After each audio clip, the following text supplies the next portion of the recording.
Well, good afternoon, and welcome to another episode of The League of Biblical Enthusiasts.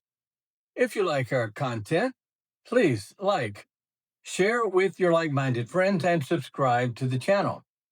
Today, we begin a new series entitled Miscellaneous Topics.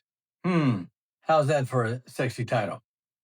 I'm sorry I don't have a more descriptive one, but it captures episodes that don't fit into any current series. And frankly, I don't have a place for it right now. So we'll just call it miscellaneous topics. I think of an idea, I write a script. If it doesn't fit anywhere else, it's going to go here. This episode will highlight some thoughts I've had for several years about a topic that is interesting to me and I think needs some nuance. If it sounds like I'm rambling, perhaps I am at times. I'm trying my best to put together my thoughts on this, and that is this: it's about a phrase that is used often in academic biblical studies. I've said the phrase myself. I know I've written it. I've heard it in listening to numerous YouTube videos and podcasts and more. And that phrase is simply two words: scholarly consensus. Or maybe even a more nuanced, I've heard critical consensus. Well, what's the big deal, you say? Why all worked up about this phrase? I suppose my primary issue is that it can be used as a thought stopper in conversation. It can be a shortcut for ending further debate on a topic. This body of people, called the scholarly consensus, has spoken. That's the end of the story. No need to think about the topic anymore. No need to challenge it. No need to raise any more questions. Definitive answers have been decided. Now, I know not everyone who uses this phrase is calling for an end to discussion, but it can be a subtle unconscious hint for no more debate. Suppose I take the position that the book of Revelation dates to before 70 AD. I let my opinion be known and in conversation with a friend of mine, let's call him John. And John reminds me, well, you know that the scholarly consensus is that Revelation dates in the 90s, sometime during the reign of Domitian. While John hasn't outright said, you're wrong, Philip, end of the debate, it's been decided, there still could be a subtle hint that the debate is over and I'm on the wrong side. Nice try, move on, get on board with the scholarly consensus, or you're going to look pretty stupid to all the scholars out there. What I'd simply like to do is call for a thorough review of this phrase and think through its use and its abuse. And I'm not arguing against using it. I'm just asking we look closer and maybe provide some caveats. There are two words: scholarly and consensus. First, who are these people called scholars? Who decided that they alone are qualified to pronounce upon a particular subject? What does it take to be a scholar? Is a PhD in publishing in peer-reviewed journals a prerequisite? What about a master's of theology? Does that count? My MTH was granted from an accredited institution, Harding Graduate School of Religion. I completed 90 graduate hours, including advanced coursework in Hebrew and Greek, interpretation and history and other subjects, all under the careful direction of qualified academics who had their PhDs from Harvard, Tübingen, Hebrew Union, and other qualified institutions. What about someone who only has a Bachelor of Arts in Biblical Studies? What about someone who doesn't have any earned degree from university, but who has devoted themselves to serious, rigorous, independent study of languages, textual criticism, or other disciplines, who has read widely in the field and even engaged with other credentialed scholars? Is their opinion on a topic they've studied worthy of consideration? Are they considered a scholar? And what do we mean by consensus? Too often, it's thrown out as a vague concept meaning the majority of opinion on a certain scholarly subject. Is it, in fact, the majority opinion? How would you know? Have all the relevant scholars been canvassed for their conclusion? Does above 80% make it the consensus? What about 60%? What about 51%? Just how strong is the consensus? And how convinced are those in the consensus of their own judgment about their particular matter under discussion? Perhaps some or more of those in the consensus hold their opinion lightly. Does that weaken that particular consensus? Does the judgment of a fundamentalist scholar count? And you may laugh and think that's a contradiction in terms, fundamentalist and scholar. So, what about evangelical scholars? Can someone both be an evangelical Christian scholar and perform critical work? Should they too be included in the scholarly consensus? And yes, I think it does become easier to determine who belongs in the scholarly consensus bucket as we consider some more technical disciplines of biblical study. For example, just a hypothetical. Let's say a New Testament manuscript has just been discovered, previously unknown, that has a reading which might suggest an interpretation to mean that Jesus is God. Again, we're just talking hypothetically. But in this particular manuscript, the Greek letter forms are indecisive. There's damage to the text at that line in the manuscript. Who is best qualified to make a judgment on that text and determine its true reading? Obviously, at least it would take someone who's had a mature grasp of the Greek language, who's had experience reading many, many Greek ancient manuscripts, and someone who is trained in paleography would especially be helpful at this point. So, in this case, the pool of such scholars does become smaller. But can an evangelical scholar trained in this field meet such standards and expertise? Why or why not? But you say, well, evangelicals have a bias toward the most conservative conclusions. I mean, after all, they tend to date the New Testament manuscripts earlier as a group. And that may be true. But you know, it works both ways. All scholars come to the table with presuppositions and assumptions. There are institutional expectations from universities who have their own academic culture, from which it can be constraining to scholars and their work.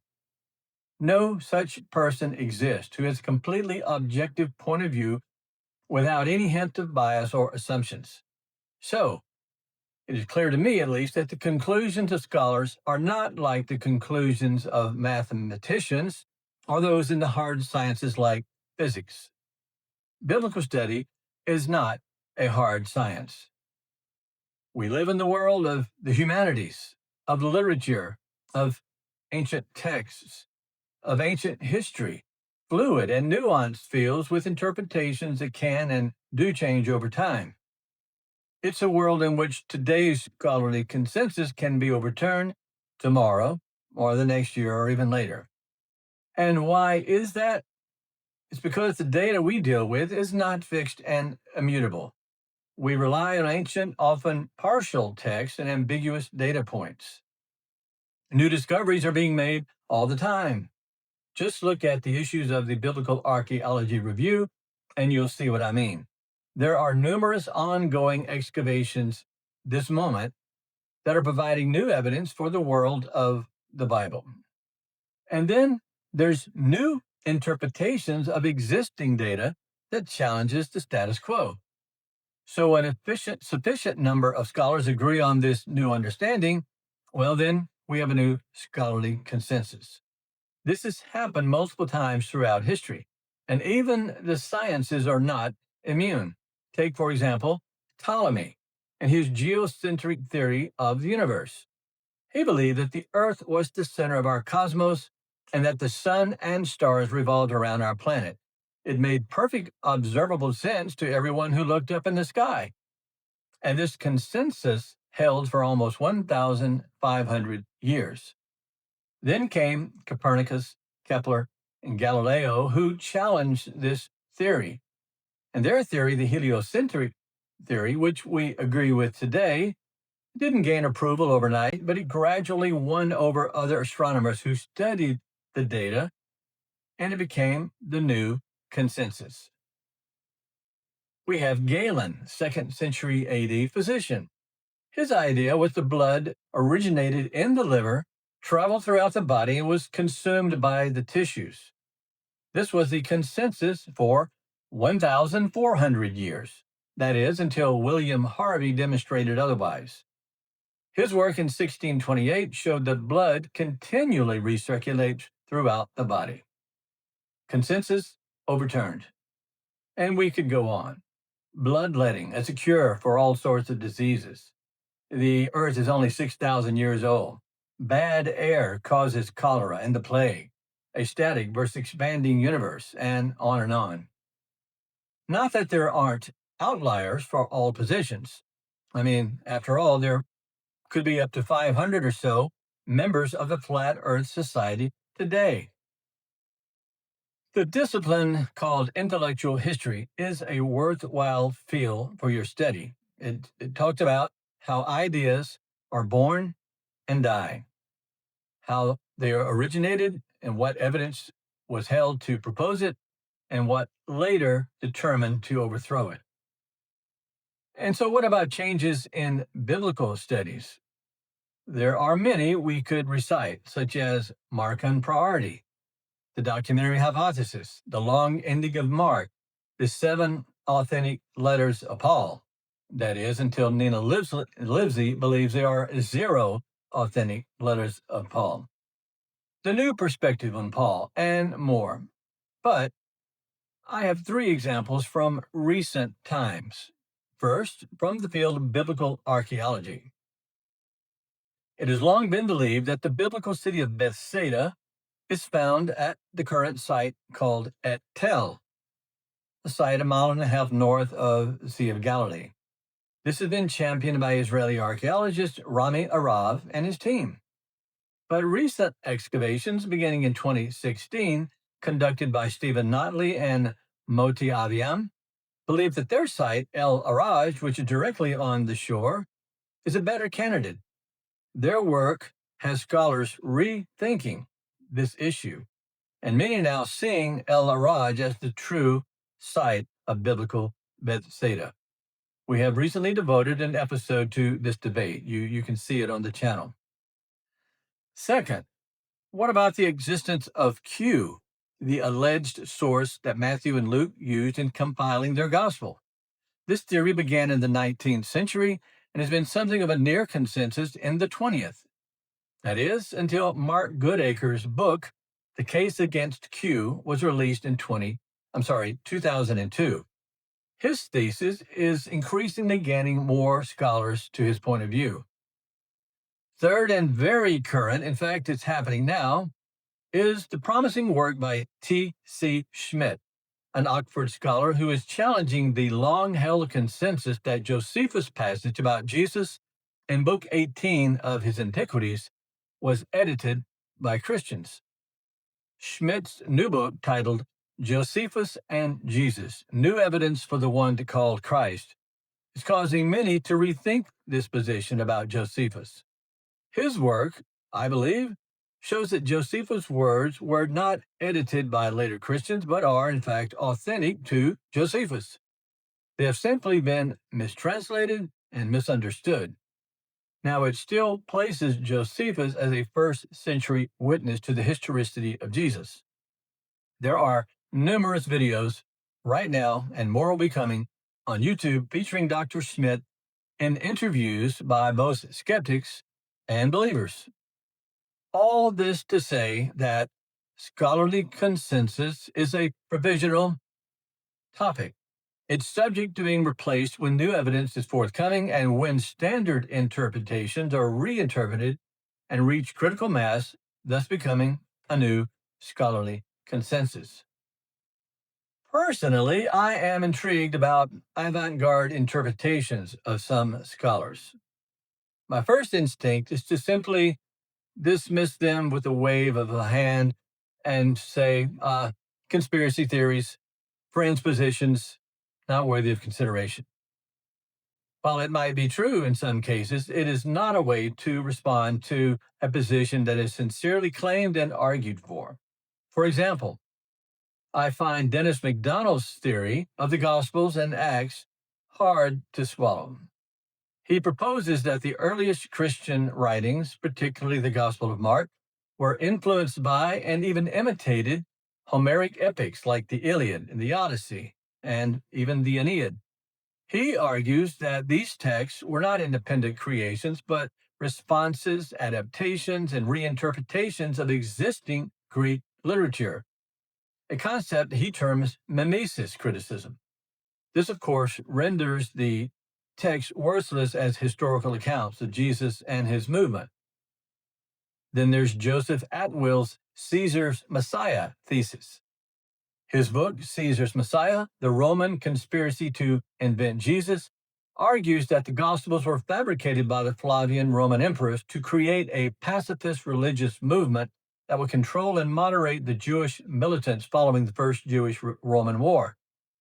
His book suggests the Gospels are essentially satires based on the Flavian Empire's military campaigns in Judea, particularly the capture of Jerusalem. They were written by individuals like Josephus, Berenice, and Tiberius Julius Alexander. Atwill proposes that these texts were designed to be a form of social control, using religious narratives to subtly glorify the emperors and their actions. What about John M. Allegro's work, The Sacred Mushroom and the Cross, published in 1970? Allegro argued Christianity originated from an Essene shamanistic cult using psychoactive mushrooms, interpreting the New Testament as a coded record of this cult. Allegro proposed that Jesus in the Gospels was in fact a code for a type of hallucinogen, the Amanita muscaria, and that Christianity was the product of an ancient sex and mushroom cult. But Allegro was no hack. He was a serious archaeologist and Dead Sea Scrolls scholar who played a pivotal role in the study and popularization of the Copper Scroll found among the Dead Sea Scrolls by arranging its physical opening and producing its first translations. Then there's Jesus mythicists who deny the historicity of the man Jesus Christ. Several variants exist.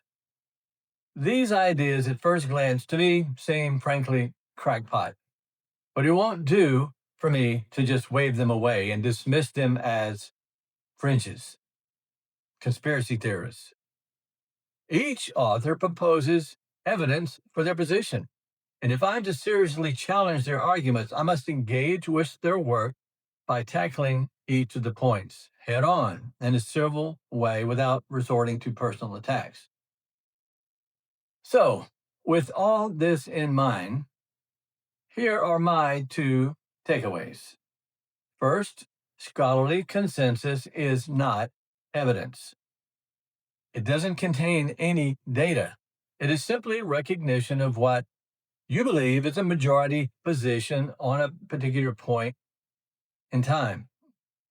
I am happy to see that some well-known biblical scholars have been clear about this recently. Both Bart Ehrman and Mark Goodacre are on record with some helpful thoughts, and I'll link to their recent comments below. Second, scholarly consensus is a provisional and temporary judgment. It's a comment upon the state of the debate at a particular point in time. It can be overturned today, tomorrow, next year, or even later, as new evidence and new interpretations of existing evidence makes its case. It is the nature of biblical studies that our field is highly interpretive, replete with assumption and presupposition that are carried unconsciously into the discussion. So let's use the phrase, if we continue to use it at all, with these caveats in mind. We could go on and discuss what is the nature of evidence in biblical studies. And as fascinating as it is for me to think about that, we will not in this episode go down that epistemological trail, but it would be an interesting journey. And one day we may embark upon a future episode discussing what is and what is not evidence in biblical studies. So, I hope I've sparked your thinking on this subject, and I welcome your comments and your observations. Do you agree? Do you disagree? Why or why not? What thoughts would you like to contribute? Well, I look forward to seeing you in our next episode, time and subject forthcoming. Until then, be well, and we'll see you soon. So stay tuned to the League of Biblical Enthusiasts. Peace out.